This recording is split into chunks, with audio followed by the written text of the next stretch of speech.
Sige, so normally, these assessments are done para makuha natin yung ating NC2s. Others would want it for employment, the others for certification, and the others for, lalo na ngayon, for work abroad. Again, our job is to determine the level of your competency. How are we going to do this? How are we going to assess? By assessing, we will be collecting your evidence. Anong evidence? What evidence we're going to collect? How are we going to get the evidence? One is by written exams. So later on, you will have your written exams.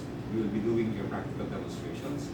And then after the practical demonstrations, we will be doing some oral questioning. So your task later, you will be given 1 hour to demonstrate, to perform your task. Your task would be to mix, to identify and mix organic fertilizers. Okay, oral questioning will follow after the task. Sir, can you look at me? Thank you very much. So my job as your assessor will just be to observe and grade and collect the evidence. During your practical demonstration, I will not be talking to you. I will not be answering any of your questions. My job will just be to demonstrate and to observe. So if I feel that you are in danger, or there's going to be danger in what you're going to do, I will tap your shoulder 3 times, and then you have to stop the demonstration. Okay? So we're talking of reasonable adjustments. One is language. Usapan na lang natin. So mas komportable ka sa Tagalog, talk in Tagalog. Ganahan ka binisaya ka. Or gusto mo na mag-winaray kita, pwede mo kita mag-winaray. Point is, kinanglan kung ano komportable ka makaka-express ka yung kalugari mo or masasabdan mo. So kung may daha exam, dito nga di ka kung nakakasabot in English, kaya marawit ka English, then let me know para ma-translate ko para importante mo babatid nito. Okay? So, we're also talking about health. Pangin magugulba ka mo, may dahil yung medications you can take, may dahil yung high blood, may diabetes, kung naman may dala mo, and let me know. Because pwede kita ito. Even let's say kung mga alas 10 kinahanglan ka kung mag-take it in medicine, let me know. No, or before din, kung gugulba ka doon, pag-relax ka na, pag kita mo business, we will do adjustments. Again, we have restrooms downstairs. So if you need to do the restrooms, may cafeteria, may naman kita, kung may gugutom ka mo, but I have to advise you that it's your assessment na you have to stay in the premises and you cannot go out. Okay, klaro kita. So review lang kita. Ano natin competencies? Our qualification that we are training for is organic agriculture production. The evidence we're going to get is written test, oral questioning later, and practical demonstration. And the process again is evidence, demonstration, task, and then orals. So again, we have the appeal system. What are we talking about? Just in case that you're not satisfied, you need to dispute the result of the assessment. You have the right to appeal. No? So there are procedures to the appeal, but you have the right to appeal and question it. So don't worry about it because it's all confidential.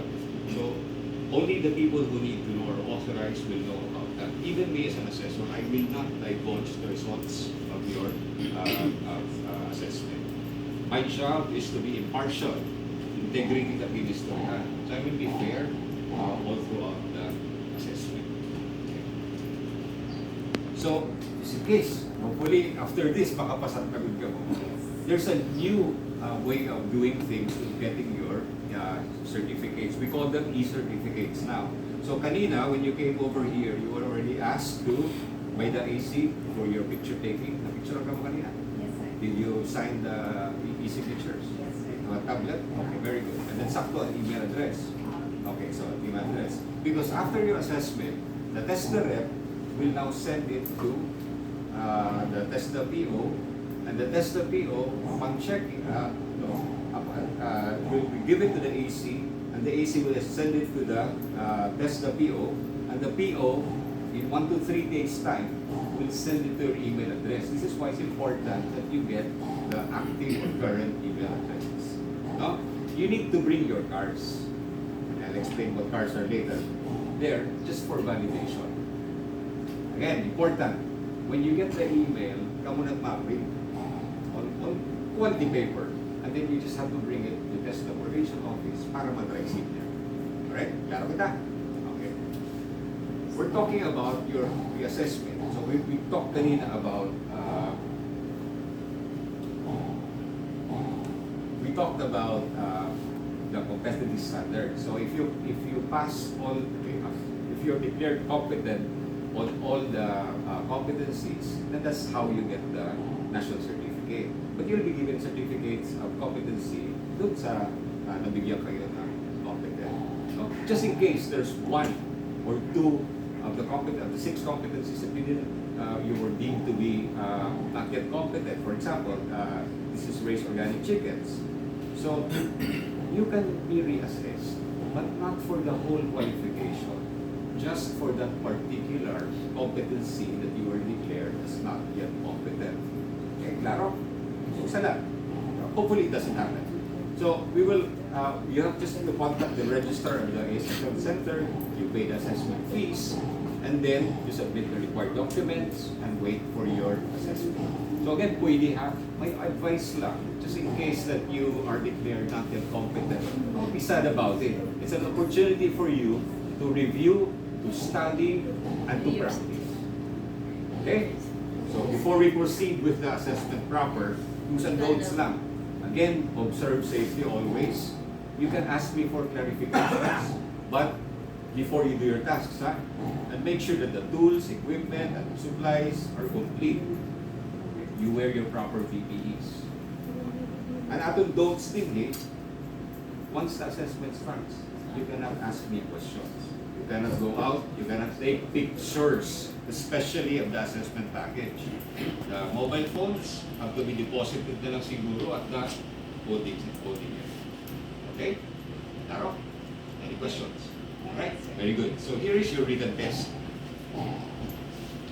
There's 20 items and I'm giving you only 15 minutes to finish. You can do it now.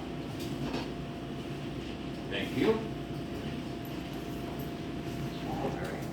Candidate number 1, let's go to the practical demonstration area.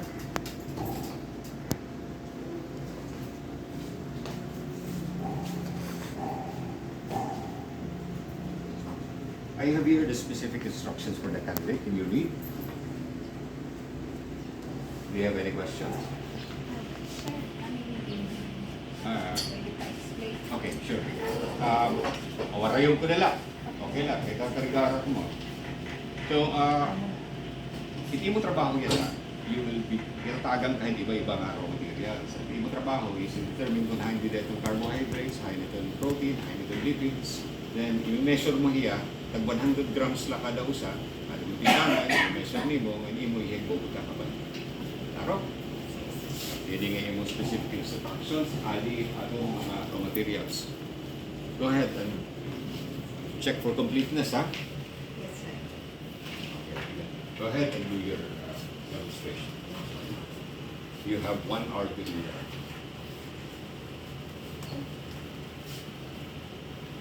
Okay, time's up. Hindi kita hapuan. Assessment area. Kumusta ni mo assessment so far? Nakulbang mga. Written test. Igugol ba ka di? Ang condition, sir. Pamati ko ako. Alright. Sakto ka. Actually, any mo written test kon 19 out of 20. Very good.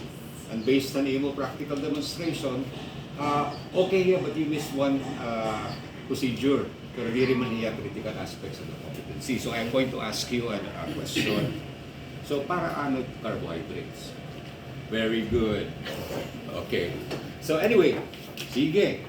Ali, based on my observation and nakita, based on your written test, practical demonstration, based on the 4 dimensions of competence of competency, you are competent. So thank you very much.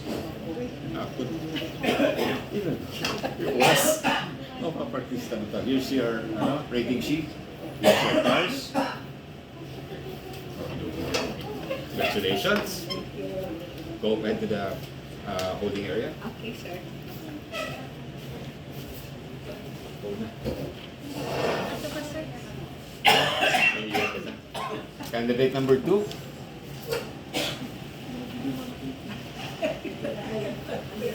This is your specific instructions. Okay, can you read? Okay, may tanong ba? Wala na sir, hindi ako. So ulitin ko lang para lang malinaw, no? So ang trabaho mo ngayon ay sa harap mo mamaya, andun bubuha ka ng iba't ibang raw materials at kukunin mo yung isang carbohydrates, isang lipids, isang protein. Pag-aralan mo naman to, so i-measure mo lang tag 100 grams each sa timbangan, tapos ilalagay mo sila sa mundo. Okay? So dito yung raw materials. So pakicheck kung kompleto. Kompleto naman, sir. Okay, so ready ka na magsimula? Yes, sir. Alright, sige.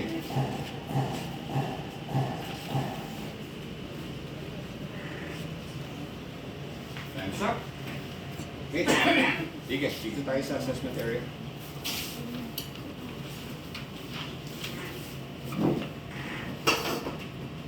Yes, kumusta? Okay lang, sir.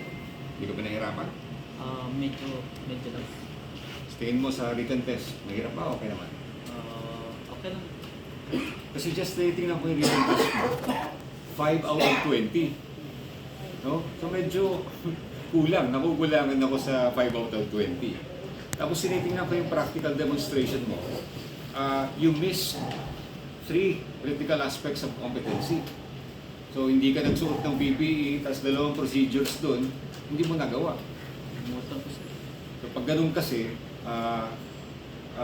hindi na kita tatanungin kasi critical aspect of competency yun, dapat alam mo yun, no? So, sa ganun kasi, Jess, kailangan ko sabihin sa'yo ngayon na not yet competent ka pa dito sa ating assessment. Pero huwag kang malungkot dun kasi oportunidad yan para matuto ka pa, no? So, pwede ka namang magpa-reassess. Advice ko lang sa'yo, mag-aral ka ng mabuti at balikan mo yung mga instructions at mga materials na pinag-aralan mo. At may farm ka naman mag-practice ka, may ka rin ng tulong dun sa iba. Okay? So, dun ka na muna sa...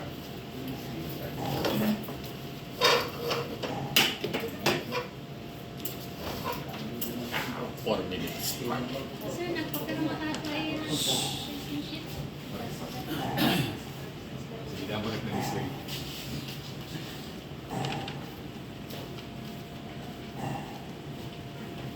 Candidates, congratulations for submitting yourself to the assessment. I hope this was a good learning experience for you. No? So, I hope you will actually take it seriously, lalo organic agriculture production. So, ang skills na nakuha ninyo are actually skills that you can use for life.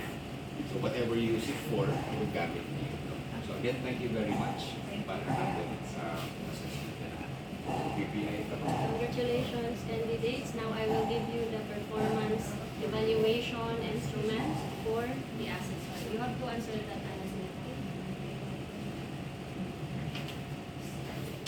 Okay.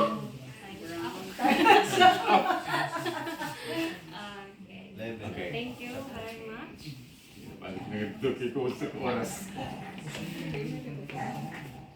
Tapos mabalik ka din. May napausa ka procedure test na. So ma'am, I'm submitting back to you the documents you gave me, assessor's guide, rating sheet, IDs, and thank you ma'am. Okay. Tapos panelists, now done with my demonstration for conducting pregnancy assessment. So you have remaining time 2 minutes and 45 seconds. Okay.